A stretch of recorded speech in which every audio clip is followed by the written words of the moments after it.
En vue d'informer l'opinion nationale et internationale de ses objectifs et de sa position relative au scrutin du référendum sur la nouvelle constitution prévue le 18 juin, les responsables du parti EDR, Espoir pour la démocratie et la République, étaient face à la presse le samedi 3 juin 2023.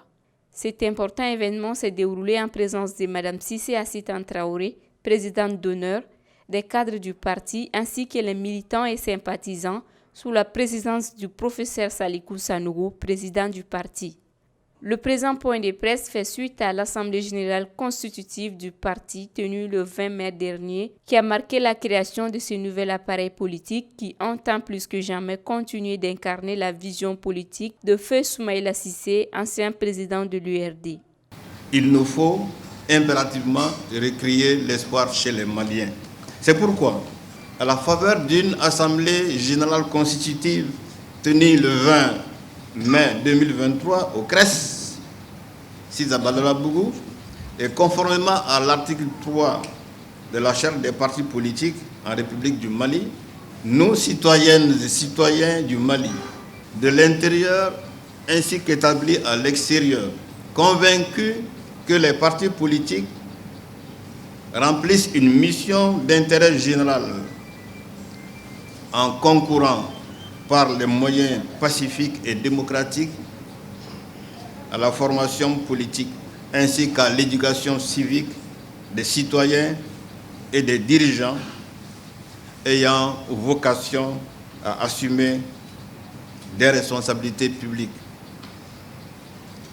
Inscrivant dans un cadre d'intégration et de coopération régionale et internationale dans le strict respect de la souveraineté des peuples et des principes de la Déclaration universelle des droits de l'homme, de la Charte de l'unité africaine, de la Constitution du Mali, avons décidé de créer un parti politique dénommé Espoir pour la démocratie et la République.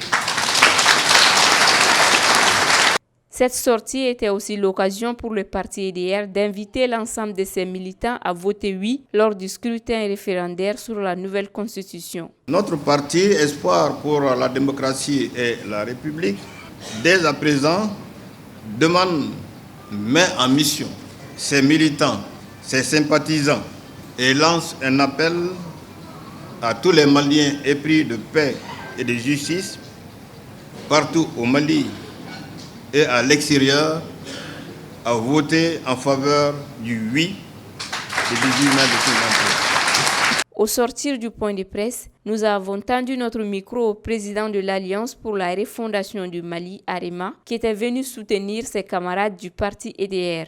Et ce qu'il faut retenir également, c'est que ce point de presse est totalement en faveur du oui. EDR vraiment a appelé tous ses militants à voter oui pour le référendum parce qu'ils se retrouvent dans cette constitution, ils sont fiers des articles qui sont là-dedans.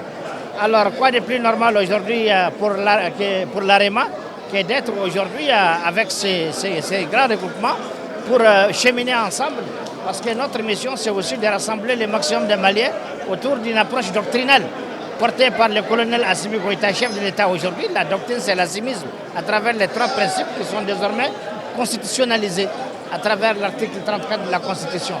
Donc c'est globalement dans ce souci de rassembler le maximum de Maliens que nous sommes là aujourd'hui. On l'a été comme ça aussi avec d'autres partis. Il faut rassembler les Maliens dans un multipartisme de rassemblement. Ainsi prend forme le parti Espoir pour la démocratie et la République, avec à sa tête le professeur Salikou Sanogo. Il faut préciser que EDR est d'ores et déjà membre du FSD et du M5-RFP. C'est donc naturellement qu'il décide de soutenir les efforts de refondation du Mali entamés par les plus hautes autorités de la transition.